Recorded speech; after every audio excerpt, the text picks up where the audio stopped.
You're listening to the Options Insider Radio Network. For more quality options programs, visit www.theoptionsinsider.com or search for Options Insider Radio Network in your podcast provider of choice. Listeners can also access all of our programming through our mobile app, available in iTunes and on Google Play. Don't forget to follow along with your favorite programs and submit your own questions for the hosts at twitter.com/options, facebook.com/theoptionsinsider, or via questions@theoptionsinsider.com. In keeping with the theme from last year, we decided to keep this panel very informal, fireside chat panel. With that, I would like to welcome various industry representatives up to the stage for our next fireside chat panel. So we have Jim Toes from Security Traders Association, Carolyn Mitchell, OCC Business Development, Alan Grigoletto, Options Industry Council, Ellen Greene, SIFMA Options Committee, and Joe Corcoran from OCC Business Development, or Government Relations. No, that's same thing. Thank you, Patty. I'm not going to talk this year about the camp proposal, and I'm sure Jim is very happy about that. It is still very much a live issue. Unfortunately, with legislation, it doesn't really go away. So it's something that we as an industry continue to work on. I'm actually going to talk about something different this year for the first time in a couple of years.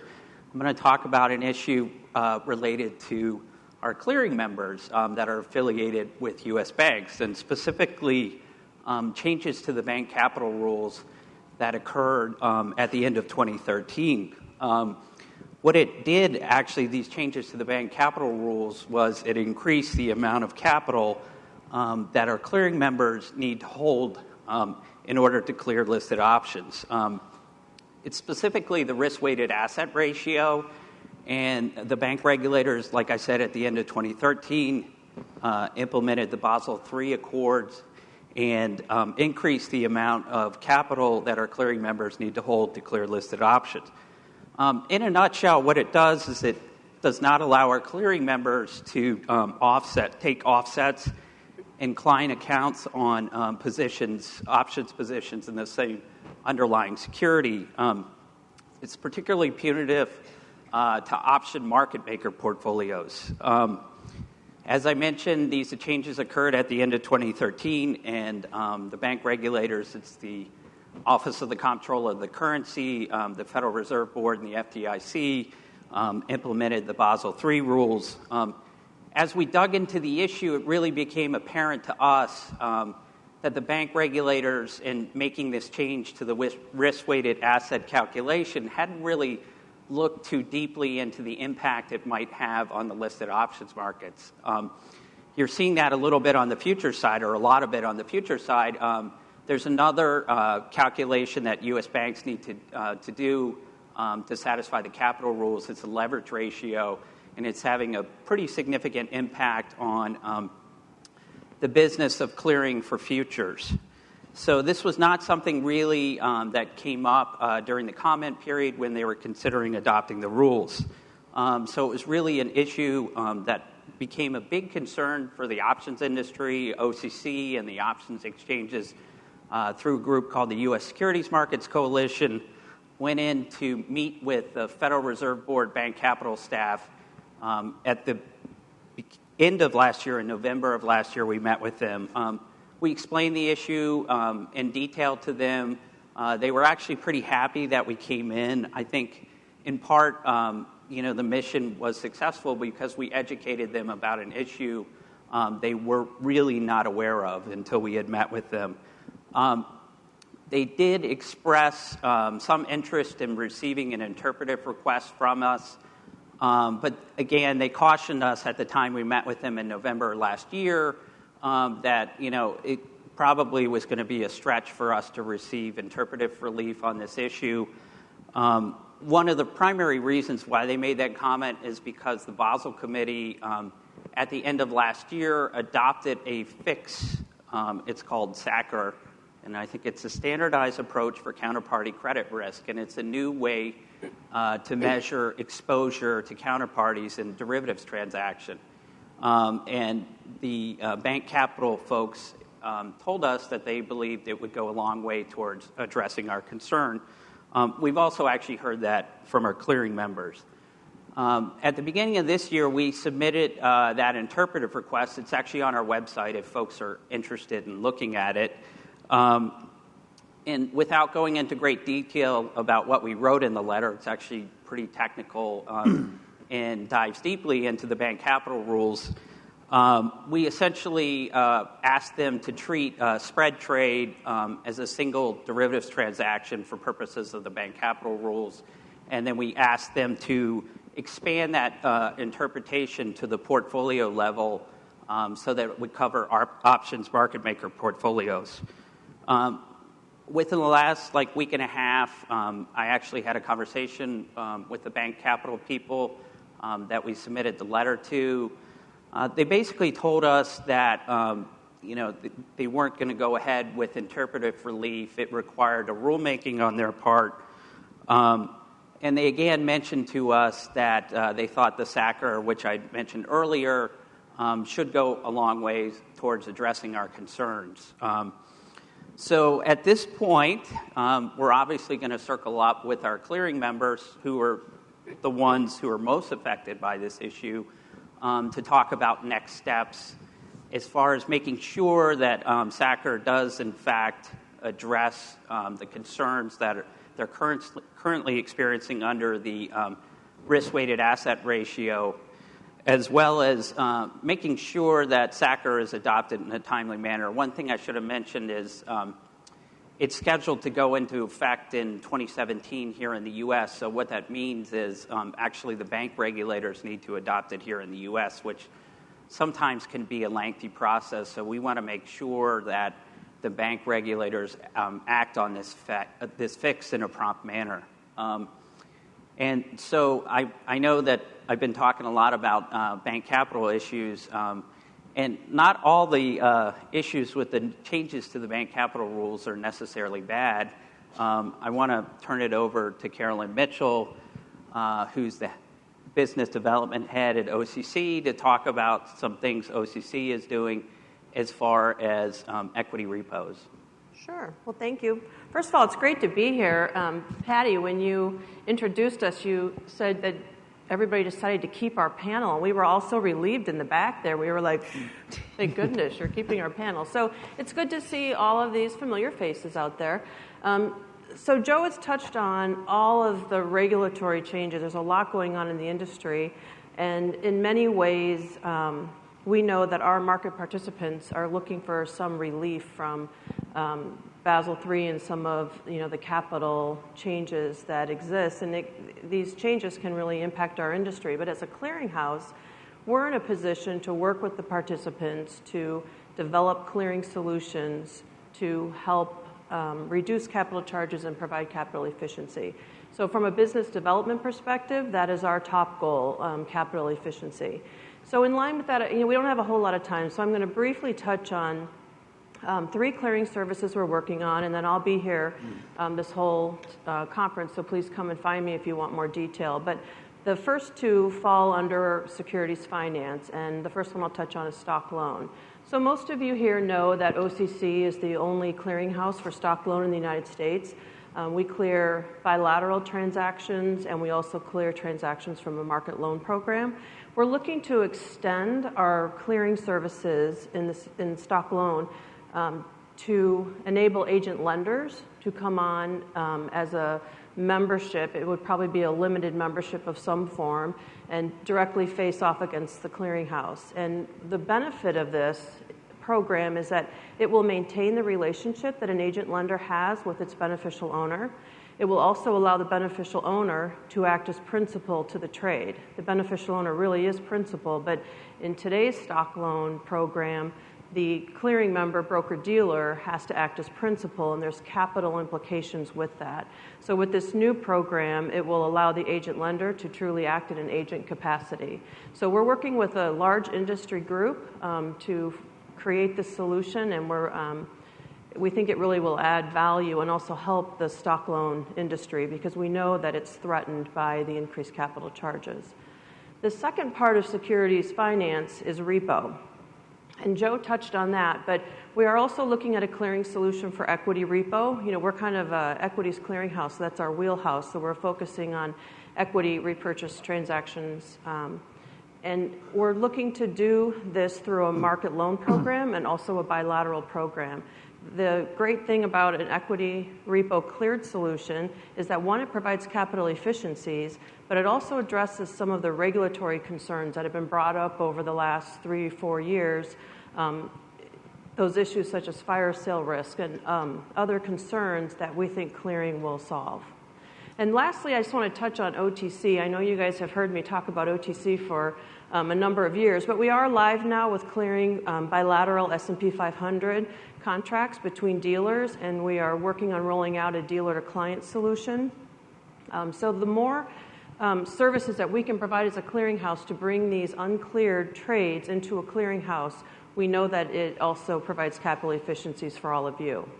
So before I take up too much more time, I wanted to turn to my colleague, Jim, because he's going to, I think, touch on some other additional rules that are impacting our marketplace right now. Thank you very much. Our panel was supposed to be 30 minutes, and this clock says 28. We have 28 minutes left. That's it's quite a latency arbitrage there. As Carol mentioned, late March, the SEC did file amendments to Rule 15b 9-1, which for the most part, would subject proprietary firms to become FINRA members, and then therefore subject these firms to FINRA's TAF, which is their regulatory fee for one of their regulatory revenue lines to help fund their budget. The reason for the SEC going down this route was they wanted to bring increased regulatory oversight to off-exchange trading. There's around 85 firms today who are impacted by this rule. These are SEC-registered firms who are members of various exchanges, SROs, who will now have to become members of FINRA and be subject to the TAF fee. The TAF fee is a significant fee. And if you take the fee, I think FINRA realizes the significance, because I think when they did their math and did some forecasts on it, they realized that if they took this fee as it is currently structured and dropped it into this type of activity, they would end up with a lot more revenues than what their costs are for regulating these types of firms. So these firms obviously do not hold customer accounts, which obviously makes the regulatory items that need to be checked for much shorter. Things like know your KYC, know your customer, AML. These are things that kind of add up on FINRA's audits when they come in to do their audits on the various firms. So in response to this, FINRA yesterday filed a rule filing that would exempt firms that do not have customer accounts, proprietary firms, from the TAF fee on transactions which are done on exchanges that they are a member of. All right, so the amount of relief that that if this amendment goes through and it gets passed, the amount of relief that this would provide these firms, it really is mixed. It really depends on the firm's business models, if the firm's how many exchanges the firm is a member of. So it's really not a broad-based regulatory silver bullet relief for these 85 firms. We don't, I know as a general statement, as an organization, as individuals, you never want to get in the habit of trying to handicap regulatory outcomes, but I think, for this one, I would make a couple of statements. One, this is going to happen. These two proposals are going to happen. The amount of desire to have harmonization for regulatory oversight for trading which is occurring off exchange is just too strong down in D.C. between the legislators, the regulators, and FINRA. So this is going to happen. Two, it is going to be obviously disruptive for the 85 firms who are impacted, again, to varying degrees based upon their business mix and the amount of exchanges they are members of. But I think the third part, which I want to just kind of close on with this, is that even if you are a firm that's not impacted, you're going to notice it. It's going to be noticeable in the marketplace. I don't have a silver ball on something like that, but But if you are at a firm that is already FINRA registered, and you don't think that this rule you're not going to be impacted or you're not going to be affected by it, I would just kind of pause and maybe have you rethink that, because this will have an impact on the market in general. Therefore, it will impact your business. So as far as next steps, what do we have? So what you have out there is you have these two rule filings. One has a June 1st deadline. One has a June 15th deadline. It's probably rational to expect that the SEC will take their amendment, their full rule filing, and harmonize the deadline date to June 15th as well.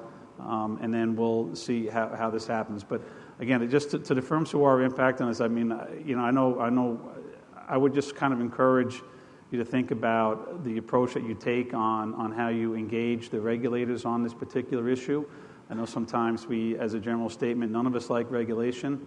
None of us like the additional costs, and sometimes we dig our heels in and just fight it.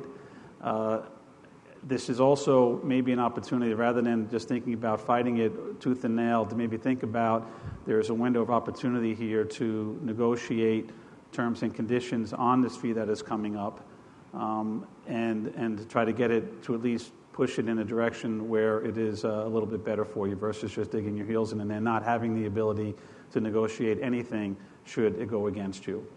All right. So with that, I think at a high level, just to I think this is a harmonization effort that is occurring with regulation, trying to get parties regulated equally across activity and firm types, and it also shows some creativeness by the FINRA to at least try to buffer some of the impact. So with that, I'm going to turn over to Ellen Greene, who's going to talk more about some of the harmonization efforts which are occurring down in D.C. on the regulatory front, and look forward to talking to as many of you as possible later. Thank you. Thanks, Jim. So following up on what Jim was saying, SIFMA has spent a lot of time looking on harmonization of rules across the various options exchanges in order to create better experiences and outcomes for both market participants as well as investors.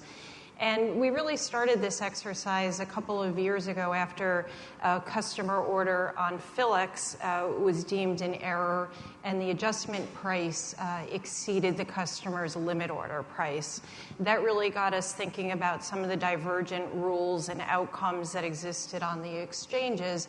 And SIFMA took up an effort to work first to change the outcome of scenarios so that customer limits aren't breached, but also got us thinking along the lines of, would this benefit the market if all of these rules were similar? We got a lot of assistance with that effort, unfortunately, due to a confluence of events in the market in the late summer of 2013. Subsequently, in September of that year, the SEC came out and made a number of directives for the markets that related to SIP as well as operational resiliency. But tied up in that was also a directive to the exchanges to harmonize the obvious and catastrophic rule sets.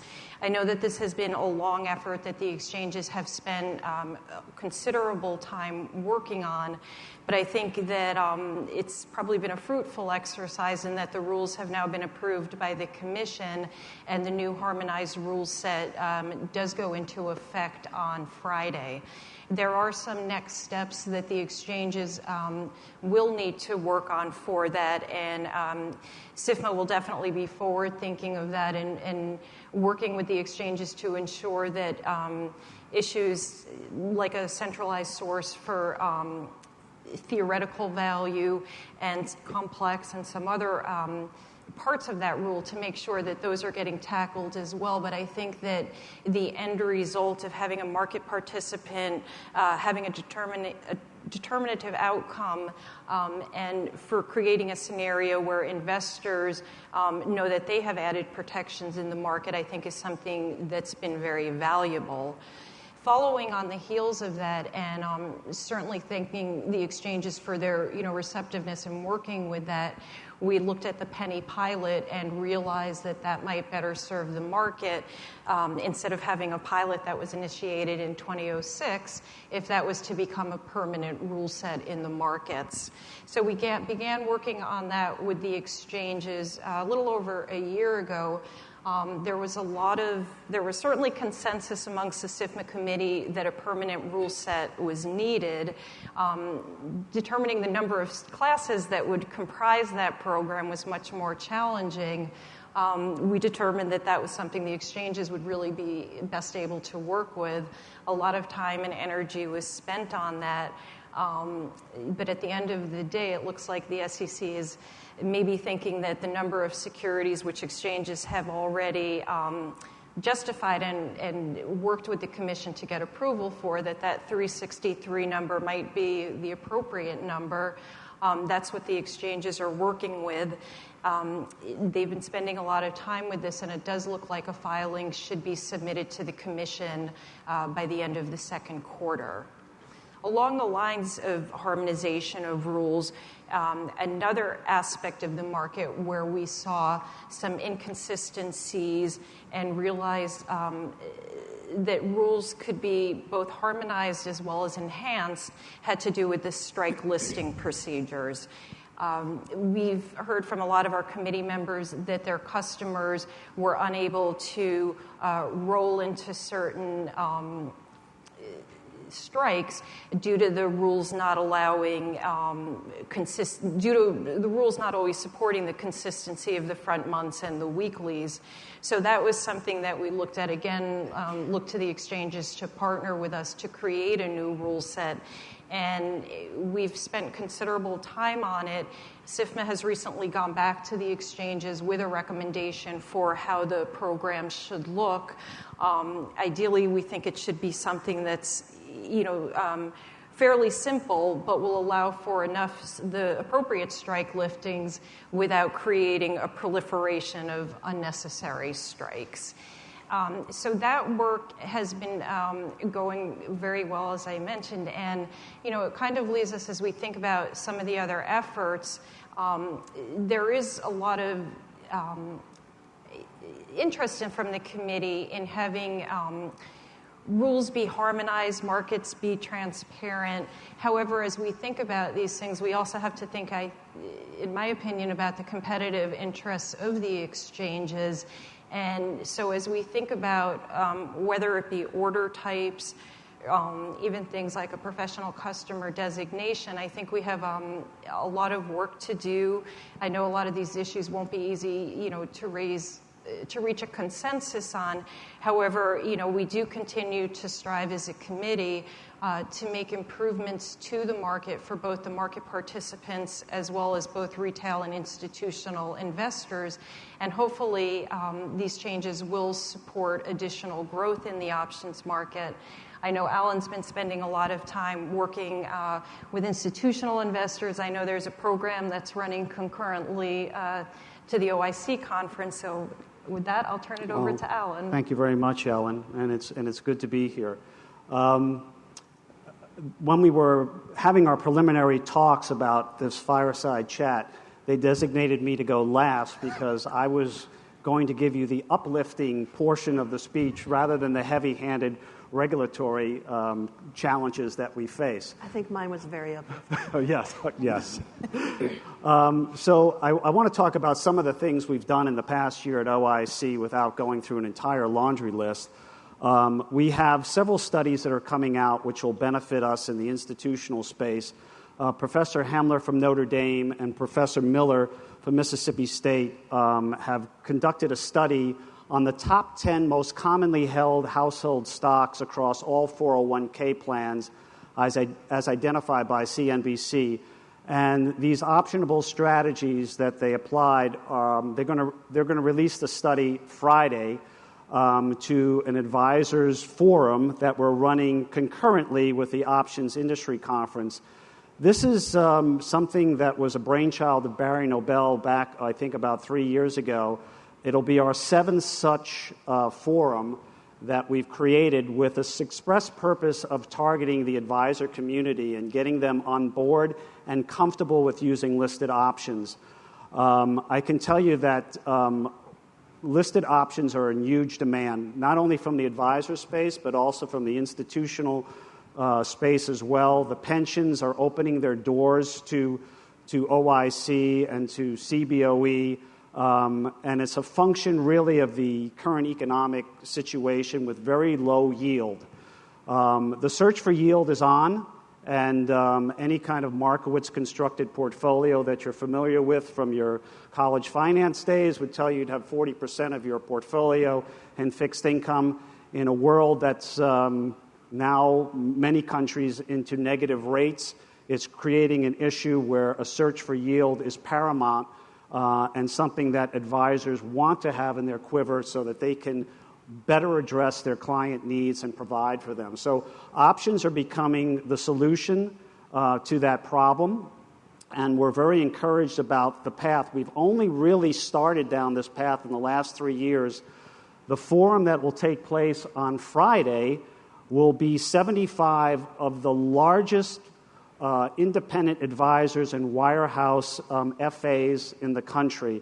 I think by last count we had somewhere in the order of 15 of the top 100 advisors coming to this forum to better learn about options. Some of them are using them already.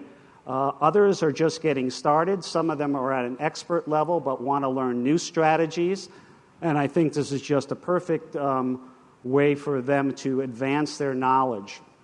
On the true institutional space, the pensions, I had the pleasure of going out to Arizona retirement system with a colleague, Matt Moran, from the CBOE. We had a tremendous dialogue there with David Underwood, who's the chief investment officer, and he expressed exactly what I've just expressed to you, is that pension funds, too, have a need for a fixed income replacement strategy. And while they won't do it in-house, like some pensions do in Canada, Ontario Teachers, to name just one in particular, they are looking for solutions. And in many cases, those solutions are being provided by our market-making community, which is stepping up to the plate with offering a suite of products that they can, too, manage for these pension funds. And I think the sky is the limit there. So if we can optimize our market structure, if we can address all of these issues that are surrounding us with the regulatory environment, I think we are finally going to penetrate that institutional space that we've coveted for so very, very long. I also want to say that besides the institutional advisor space, we're also very heavily engaged in the retail community. We do about 48 evening seminars a year on such wide-ranging topics as volatility, the Greeks put call parity. This past year, we employed Options Play, which is a unique teaching and trading tool, and we incorporated that into our evening seminars so that the audience can get a better understanding of how a particular strategy has worked. And everything that I've read from our instructors, feedback has been positive on that note. If you stop by our booth, you will also find 2 new pieces that we've co-written with T3 Kevin Lund, who is here today. One is on the balance between choosing structured products versus listed options, and another is using listed options as a stock replacement or a stock surrogate strategy. And those are both available at our booth as well. We've been busy. We also are fielding our Nielsen study, which we think is very important for the community. It was formerly called the Harris study. It's now the Nielsen study. And what we do is we canvass the end-user client, the non-user as well as the user of options, and we get the characteristics of those users. And that information is really critical for us when we go to Washington and we have real metrics on who are using our listed products. And the benchmark for that is a very low client account size. So that study will be coming out in the fall, and it certainly will help Joe in his efforts, and I encourage all of you, when it's released, to download it from our website. I don't want to leave out the fact that we have a very strong relationship with our friends in Canada, and we do TMX OIC events. We do many events throughout the years. We've done 3 advisor events up there, and what you may or may not know is that Canadian investors, through their RRSP, their 401k equivalent plans, can invest 100% of their assets, 100% of their assets in the U.S. So it's a very good market for us to go there and talk about listed options. I just want to close that from my standpoint that I think that while we're in a lull here in terms of our reach with options, I think it's a pause. I don't think it's anything to panic about. In fact, I think the sky is the limit. We also have China coming on board with its options markets. Eventually, there'll be cross-hedging here in the U.S. And, of course, we're looking forward to win more business from Europe as well.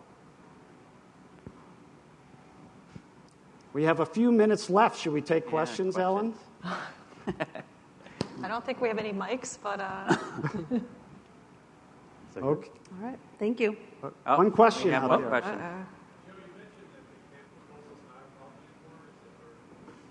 The camp proposal is... So, you asked about the camp proposal. Unfortunately, the legislation...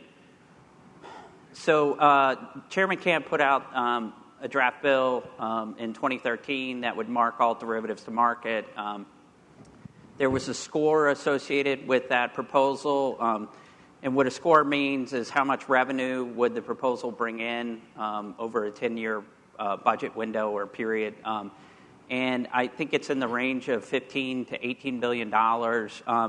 So because that proposal is out there and it has revenue associated with it, it's something that we have to be constantly vigilant against, because it could get picked up in an unrelated bill to be used as a pay-for, is the terminology on the Hill, where you need to pay for something, you have revenue in this bill, so you can stick it in there. So that's something that we need to guard against. It's also, there's discussion right now about comprehensive tax reform. I think the chance of that occurring this year is probably not all that great. But, if you talk to like the chairman in the House Ways and Means Committee, that's the tax writing committee in Congress on the House side, they're really focused on 2017, and they want to make comprehensive tax reform a priority for whoever's running for president. And put pressure on the Republican or Democratic candidate to make tax reform part of their platform. And then, with the goal in 2017 of having a comprehensive rewrite of the tax code, everybody looks back to 86 as the model. We have to be continually vigilant. Not just about using the camp proposal as a revenue raiser in unrelated bills, but also having it be part of this comprehensive tax reform package, which people on the Hill are working towards, in the 2017 timeframe. All right. Well, I guess you guys are done. Okay. I just wanted to thank you all for your participation, thank you, as well as the exchange updates. With that, I would like to invite everyone over to the exhibit hall for our grand opening reception. And just as a reminder, for tonight's evening events, the buses will be leaving directly from the main hotel lobby starting at 6:30 for Pam. All right, let's have our first partying event next door.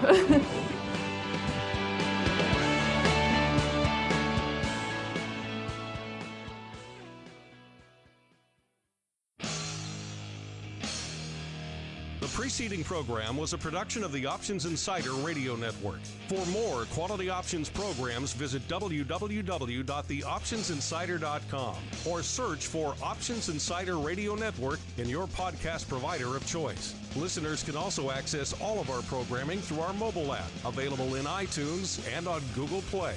Don't forget to follow along with your favorite programs and submit your own questions for the hosts at twitter.com/options, facebook.com/theoptionsinsider, or via questions@theoptionsinsider.com.